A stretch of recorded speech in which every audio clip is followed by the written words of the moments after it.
आचार्य जी, चित्रांश हैं, सत्र से ऑनलाइन जुड़े हैं। सीधा छोटा सवाल है, पूछ रहे हैं सफलता कैसे नापें, किस आदमी को सफल माने? सफल कौन है ना? सफल किसको माना जाए, सफलता क्या है और सफल कौन है? देखो, पहली बात तो ये कि सफलता शब्द के साथ ही जो दूसरा शब्द जुड़ा है वो है लक्ष्य। लक्ष्य लक्ष्य सही होना चाहिए। इसके बाद आऊँगा मैं सफलता पर, क्योंकि सफलता की बात करनी शुरू कर दूं तो वो बात अधूरी होगी, खतरनाक होगी। सबसे पहले तो लक्ष्य सही बनाओ। ये बाद में पूछना कि लक्ष्य मिला कि नहीं मिला, सफल हुए असफल हुए, लक्ष्य ही गलत है तो क्या सफल क्या असफल। जैसे कि कोई गलत ट्रेन पर चढ़ा हो और गुस्सा खा रहा हो कि लेट क्यों चल रही है इतनी। अरे भाई, तुम गलत ट्रेन पर चढ़े हो, वो लेट चले, चाहे सही रफ्तार पर चले, चाहे बिफोर टाइम पहुंच जाए, तुम्हें क्या मिलेगा? समझ में आ रही है बात? तो सबसे पहले तो सही ट्रेन पर चढ़ने पर ध्यान दो, माने सही लक्ष्य बनाओ। हम में से ज्यादातर लोगों को पता भी नहीं होता कि कौन सी मंजिल पाने लायक है, कौन सी लड़ाई लड़ने लायक है।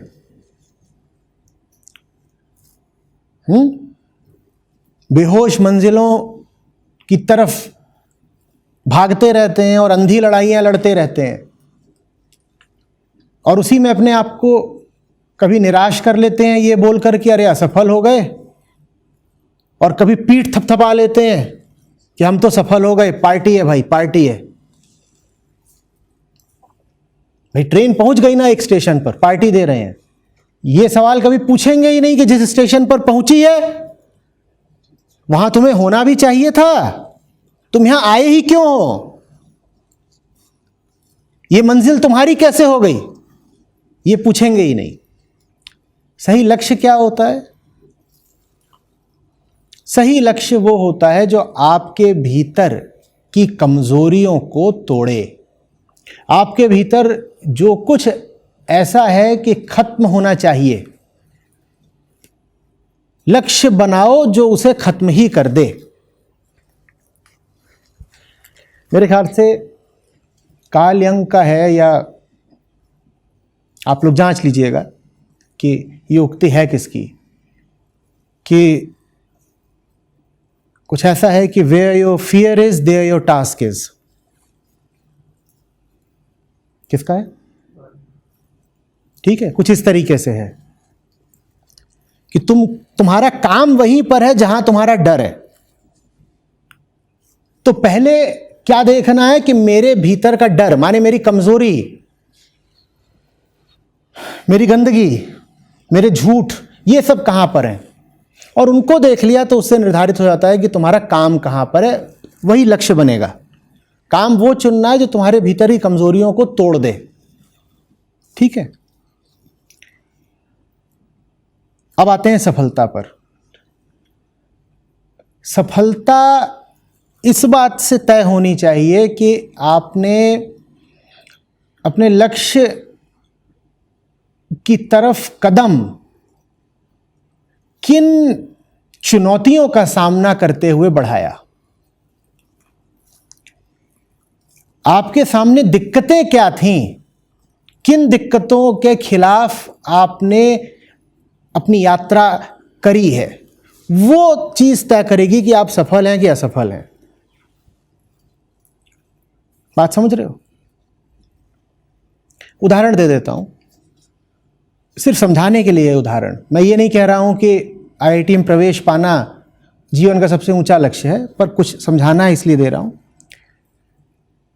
जब आईआईटी पहुंचा तो मैं ये देख के हैरानी हुई मुझे कि इतने सारे दिल्ली वाले क्यों हैं यहाँ पर।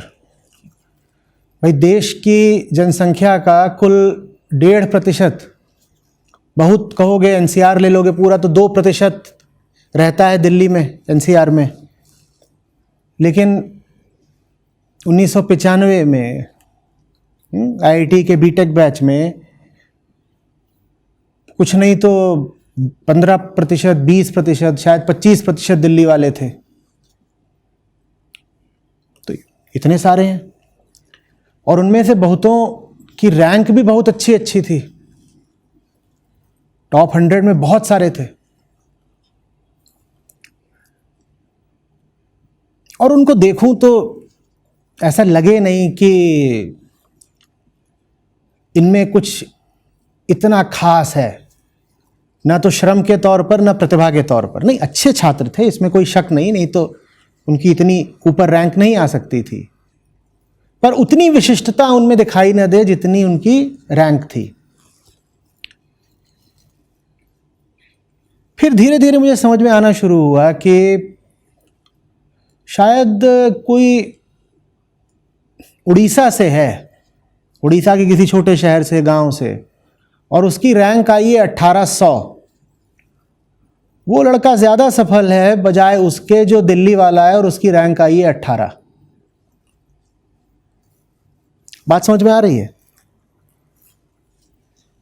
वो उड़ीसा वाले को ये तो छोड़ दो कि बहुत अच्छी कोचिंग मिली थी, अब यहाँ दिल्ली में एक से बढ़कर एक टॉप कोचिंग है जहाँ सब कुछ ही खोल कर रख दिया जाता है। उड़ीसा वाला जो कर रहा है अपने दम पर कर रहा है, कोचिंग छोड़ो, उसे तो हो सकता है सही किताबें भी ना मिली हों, मिली भी हों तो बहुत समय लगाकर, मेहनत लगाकर मिली हों।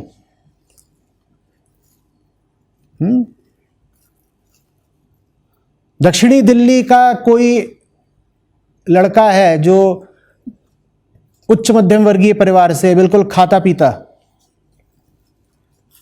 जिसको कैंपस तक छोड़ने के लिए कार आती है और वापस भी वो कार में ही जाता है, और वो पहले प्रयास में ही सफल हो गया है, उसको आईआईटी मिल गया एडमिशन। शायद उससे ज़्यादा सफल है बिहार का एक लड़का जो तीसरे प्रयत्न में सफल हो पाया है।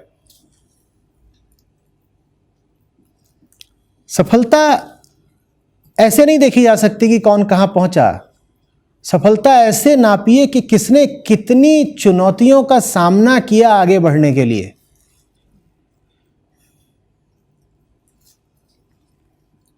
एक है जो इंक्लाइन पर दौड़ रहा है, ऐसे चढ़ाव पर, और एक है जो समतल जमीन पर दौड़ रहा है। आप दोनों की सफलता इस आधार पर नापेंगे कि दोनों में से दूरी किसने ज्यादा तय करी, तो बेवकूफी हो जाएगी ना। What are the odds? चुनौतियां क्या थीं, बाधाएं क्या थीं? तुम जितना भी आगे बढ़े हो, उतना आगे बढ़ने के लिए तुमने कितना जीता है, कितना श्रम किया है। तुम जितना भी आगे बढ़े हो, उतना आगे बढ़ने के लिए तुमने किसको परास्त करा है, मेहनत कितनी लगी है तुम्हें, तुम्हारा रास्ता कठिन और कंटकाकीर्ण कितना था। यह चीज तय करेगी कि तुम सफल कितने कहलाओगे। आ रही बात समझ में? और यह चीज अक्सर जिंदगी में स्कोर बोर्ड पर नहीं दिखाई देती। वो नहीं पता चलेगा, एक की रैंक 1800 दिखाई देगी, एक की 18 दिखाई देगी।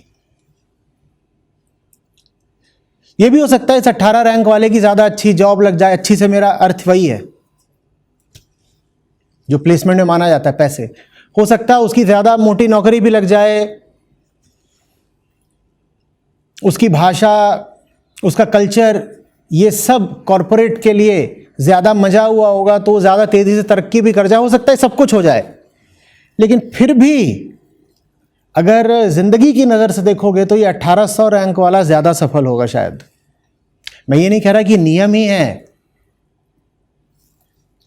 कि उड़ीसा वाले को दिल्ली वाले से ऊपर ही मानना। ये उदाहरण है, ये नियम नहीं बता रहा हूं मैं। नियम है कि major success against the odds.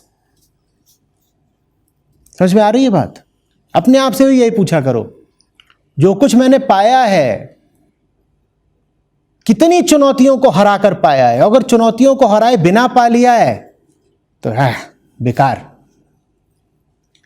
इसीलिए मुझे विरासत कभी समझ में नहीं आई बहुत। कॉलेज के दिनों में मैं बोलता था कि इनहेरिटेंस टैक्स लगना चाहिए। जो तुमने कमाया नहीं हो तुम्हारे पास हो क्यों? क्योंकि दुनिया की बहुत बड़ी से बड़ी समस्याएं इसीलिए हैं कि ऐसे लोगों के पास सत्ता है, ताकत है, धन है जो उसके हकदार नहीं है, जिनको बस यूं ही मिल गया है बिना कमाए।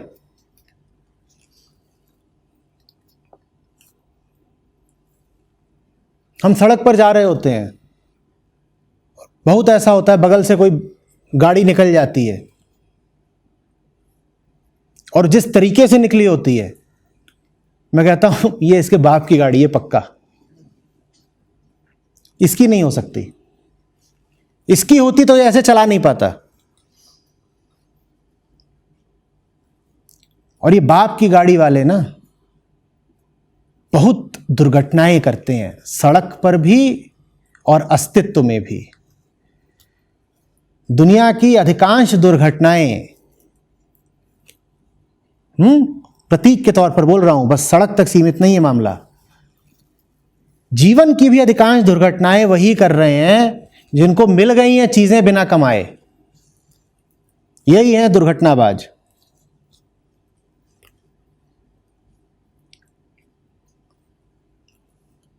इनको सफल मत मान लेना, इनके आगे सर मत झुका देना, इन्हें इज्जत मत देने लग जाना। समझ रहे हैं? और गुरूर सबसे ज्यादा अक्सर उनमें ही होता है जिन्होंने खुद कभी कमाया नहीं होता है। अभी मैं एक आर्टिकल पढ़ रहा था, उसमें एक सेना का अधिकारी वो कह रहा है कि मुझे तुम कहीं पर सियाचिन में, कारगिल में कहीं पर भी पोस्टिंग दे दो, पर वो फलानी जगह है बेस, वहां मत पोस्टिंग देना, कुछ लिख रखा था। बोलता है वहां पर मुझे जो ऊपर वाले अधिकारी हैं ना, उनकी पत्नियों का सामना करना पड़ता है और वो अपना नाम नहीं बताती, वो बोलती हैं मैं मिसेज मेजर जनरल हूं। और mrs major general, mrs major पर तो हावी होगी ही होगी, वो बेचारी बहुत जूनियर हो गई मिसेज मेजर। अब उसने खुद कमाया कुछ नहीं है, लेकिन गुरूर उसको पूरा है कि मैं तो मिसेज मेजर जनरल हूं।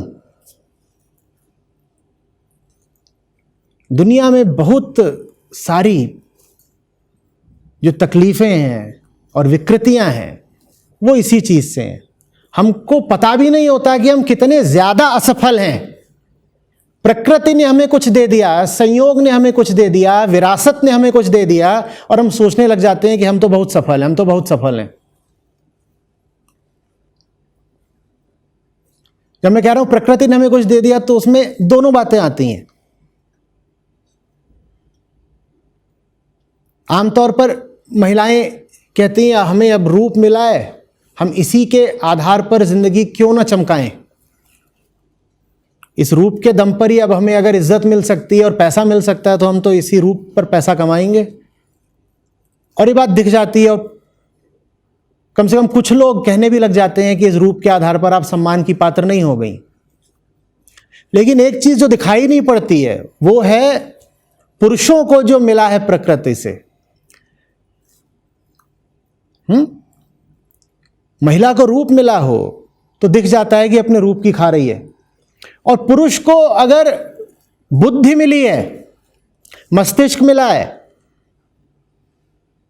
और वो उसी की खा रहा है, तो वो सम्मान का पात्र कैसे हो गया? वो चीज भी तो उसे प्रकृति नहीं दी है ना। एक आदमी को प्रकृति ने जबरदस्त शरीर दे दिया और एक आदमी को प्रकृति ने जबरदस्त मस्तिष्क दे दिया। बताओ अंतर क्या है? दोनों ने ही अर्जित तो नहीं किया है ना, अर्न तो नहीं करा है ना। एक व्यक्ति है जिसे प्रकृति ने क्या दे दिया? जबरदस्त शरीर, और दूसरे व्यक्ति को प्रकृति ने क्या दे दिया? जबरदस्त ब्रेन। ब्रेन हो कि ब्रॉन हो, दोनों हैं तो फिजिकल ही ना, दोनों शरीर के ही तो हिस्से हैं। ये दोनों ही सम्मान के पात्र नहीं है, क्योंकि इन दोनों को ही जो मिला है वो बस यूं ही मिल गया है, संयोग से मिल गया है। इन्होंने लड़ाइयाँ नहीं लड़ी, इन्होंने श्रम नहीं करा, इन्होंने तपस्या नहीं करी, कोई साधना करके इनको कुछ नहीं मिला है। इन्हें तो बैठे बिठाए मिल गया है, बैठे बिठाए मिल गया है। जो कुछ भी तुम्हें बैठे बिठाए मिल गया है, उसके आधार पर अपने आप को सफल मत मान लेना। लड़ो, मेहनत करो, आगे बढ़ो, आलस की मत खाओ।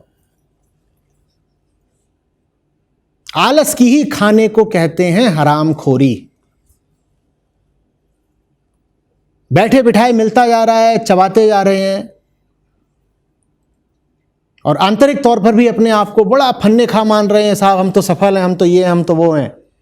इससे ज्यादा मूर्खतापूर्ण बात दूसरी नहीं हो सकती।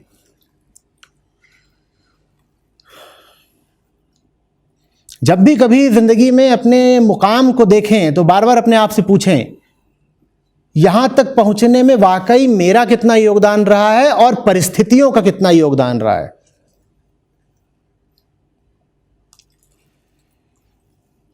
मैं कॉलेज में कहा करता था अपने साथ वाले लोगों से कि हम इस वक्त यहां पर हैं तो सिर्फ इसलिए नहीं है कि हमने बड़ी मेहनत करी है 2 साल IIT JEE पास करने के लिए।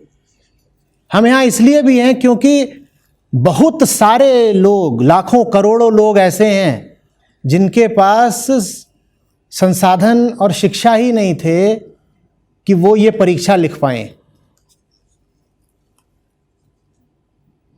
अगर मामला एकदम बराबरी का होता तो कोई भरोसा नहीं है कि हम अंदर होते कि नहीं होते। तो बहुत फूल का कुप्पा मत हो जाया करिए कि मैंने ये कमा लिया, मुझे ये मिल गया, मैं यहां काम करता हूं, मैं यहां पहुंच गया, या ऐसा हो गया, वैसा हो गया।